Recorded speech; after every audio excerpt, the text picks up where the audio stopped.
Gracias, Dino. Hola, amigos de Frecuencia al Día.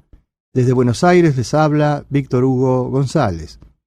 Hoy les traigo la segunda parte de la entrevista realizada por el amigo Omar Soma al ingeniero Ricardo Sagastume, jefe de planta transmisora de Radio Provincia de la Ciudad de La Plata, que cumplió 76 años en el aire. Y en Frecuencia al Día nos sumamos al reconocimiento por su larga trayectoria. A partir de este momento, ingresamos al mundo de las ondas en La Rosa de Tokio. Una mirada diferente de los medios de comunicación, con la conducción y producción de Omar José Soma, Arnaldo Slaen y Marcelo Arias. La Rosa de Tokio es una producción realizada en los estudios de LS11, Radio Provincia de Buenos Aires, La Plata, República Argentina. Ricardo Sagastume, ingeniero. Bueno, con ese equipo hemos hecho bastante actividad fuera de las fronteras normales, digamos, ¿no? Sí, claro, bueno, sí, el equipo, después de un trabajo que duró unos cuantos meses, quedó estabilizado, se le pudo sacar la potencia y se lo pudo modular perfectamente. Y bueno, está funcionando así desde hace como casi 30 años, ¿no? Y hasta que llegó el transmisor nuevo que tenemos ahora en el aire, que es de 100 kilowatts y ya no utiliza válvulas, sino transistores. Hasta ese momento era el equipo principal de Radio Provincia, con el que llegaba bastante lejos. Bueno, de noche, cuando hay buena propagación, la banda de AM, el alcance era de unos cuantos miles de kilómetros. Incluso, bueno, yo tengo un recuerdo muy vívido de la época de la Guerra de las Malvinas, porque, bueno, por razones particulares, mi hijo estuvo allá, vos lo sabés. Sí. Y yo inventé un programa que se hizo acá a la noche, donde veníamos los padres de los chicos que estaban en las Malvinas, las novias, y les hablábamos, se les pasaba música, y yo estaba seguro de que en las Malvinas se escuchaba bien la radio. Y efectivamente, mi hijo tenía una radio Spica, ¿te acordás de la Spica de aquella época? Sí, sí. Que yo le había regalado. Claro. Y con eso le escuchaba perfectamente bien todas las noches. Claro. Incluso te escuchaba por ahí radios uruguayas para enterarse de cómo andaba la guerra, claro, porque ellos estaban en el frente, no tenían noticias de nada, ¿no? Claro. Bueno, pero Radio Provincia cumplió una función importante en ese momento. Fue un programa que duró varios meses, ¿no? Uh-huh. Sí, yo me acuerdo de haber recibido también cassettes grabados en Brasil, bueno, en países europeos también, Noruega, Suecia. Claro, sí, seguro. Sí, claro. Sí.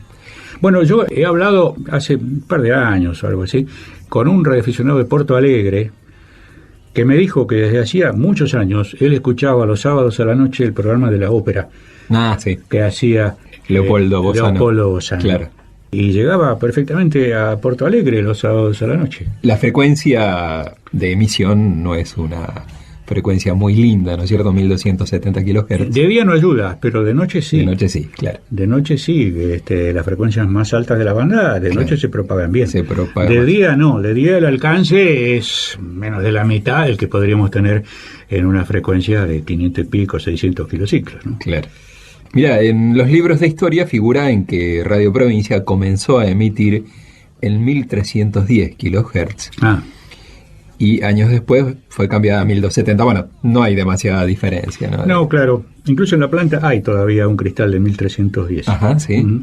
Y Ricardo, la torre, entonces vos me decías, la torre de Villa Elisa. La torre actual sí tiene 120 metros de altura, ajá, que es aproximadamente media longitud de onda eléctrica para la frecuencia nuestra. Ajá.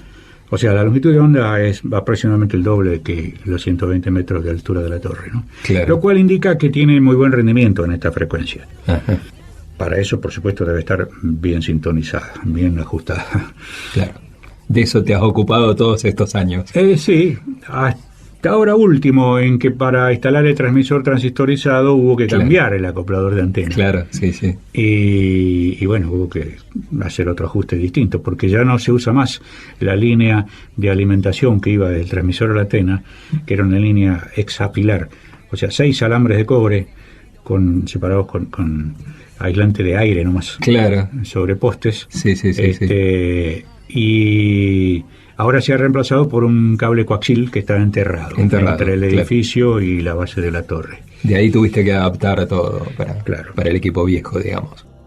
Los dos equipos viejos quedaron perfectos, ¿no es cierto? Andan perfectamente bien, los probamos regularmente para estar seguros de tenerlos listos en caso de emergencia. Y bueno, en realidad, cuando recién se instaló el transmisor nuevo, hubo algunos problemas de temperatura que hacían que el transmisor solo se autoprotegiera, porque es inteligente en varios sentidos, digamos. Se autoprotege cuando hay algún problema en la antena, o cuando la temperatura de operación es muy alta, o cuando la tensión de alimentación que viene de la línea trifásica baja mucho, o sube demasiado. Todo eso se autorregula. Y como había problemas de temperatura y por ahí se venía bajo la potencia, hasta que se descubrió bien cómo era el asunto, bueno, teníamos que salir con el 50 kilos, ¿no? Para cubrir. Y alguna vez que tuvimos problemas con el 50 kilowatts, problemas tontos por ahí, yo no me acuerdo si fue un fusible o qué, pero para no demorar, bueno, teníamos el de 10 listo, así que si no era uno, era el otro. Digamos que estamos bien cubiertos. De mover una llave, cuestión de un par de segundos, nada más cambiar de uno al otro, ¿no? Y Ricardo, bueno, contanos ahora sobre la nueva estrella, sobre el equipo transistorizado. Bueno, el equipo es una larga aspiración que teníamos nosotros. Sí. Muchos trámites, muchos expedientes. La primera nota que se hizo pidiendo un transmisor de 100 kilowatts de estado sólido, es decir, a transistores, la hice yo hace unos 10 años. Y el equipo se entregó en abril, mayo, por ahí. Sí, más o menos. Y después se demoró, bueno, bastante la instalación porque había que hacer muchas cosas. Había que cambiar cables de alimentación, había que poner tableros nuevos, el rack de audio nuevo con receptor de enlace de programa con el estudio, procesador de audio, monitor de modulación, bueno, toda la serie de accesorios, y después la propia instalación del equipo, que había que poner el cable coaxil enterrado, una bomba para que permanentemente el coaxil tenga aire a presión. Claro, porque es hueco. Claro, y eso previene problemas, porque previene que entre la humedad fundamentalmente. Y hace que el coaxil aguante bien la potencia, porque el transmisor da 100 kilowatts, que es una muy buena potencia. Y bueno, hasta hubo que hacer pequeñas obras civiles, hubo albañiles, plomeros, electricistas, todos los gremios, cingueros, todo, hasta que se terminó todo eso. Mientras tanto, claro, había que hacer por ahí cortes de transmisión para hacer algunos ajustes. Después, cuando se terminó de instalar el coaxil, hubo que ajustar el acoplador de antena. Después hubo que poner en las riendas que mantienen la torre, que tienen aisladores cada tantos metros, cada 25 metros más o menos. La torre tiene 3 juegos de riendas a distintos niveles. Y esos aisladores son muy grandes, están puestos para interrumpir eléctricamente la rienda, que es de acero, para que no absorba energía irradiada por la torre. Bueno, al instalar un equipo transistorizado, allí hay que poner algo que conduzca la electricidad estática que se forma en la torre por las cargas atmosféricas, que a veces son grandes, aunque no haya tormenta encima. Hay veces que hay nubes cargadas en días de sol, pero días pesados, como hoy, por ejemplo, antes de llover. Si llueve ya no, porque se va descargando. Entonces se le ponen en paralelo con cada aislador una bobina, lo que se llama choque de radiofrecuencia, ¿no? Una bobina que tiene mucha inductancia. Y eso hace que tenga continuidad eléctrica hasta el suelo. En la punta donde está el anclaje se le hace una toma de tierra. Y eso va descargando permanentemente estática de la torre. Porque si no, la torre puede llegar a estar cargada con miles de voltios, que a un transmisor a válvulas de la vieja escuela no le hace nada generalmente. Pero los transistores son muy poco amigos de ese tipo de carga, ¿no?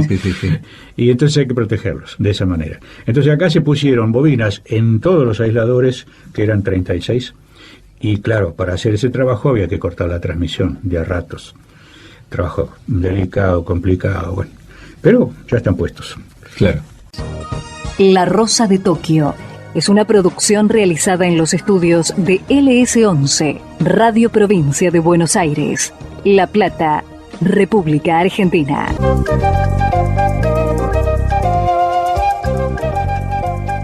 Y hasta aquí la segunda parte de esta entrevista. La próxima semana volveré con la continuación de este interesante reportaje de Omar Soma al ingeniero Ricardo Sagastume, jefe de planta transmisora de Radio Provincia de la ciudad de La Plata, que cumplió 76 años en el aire.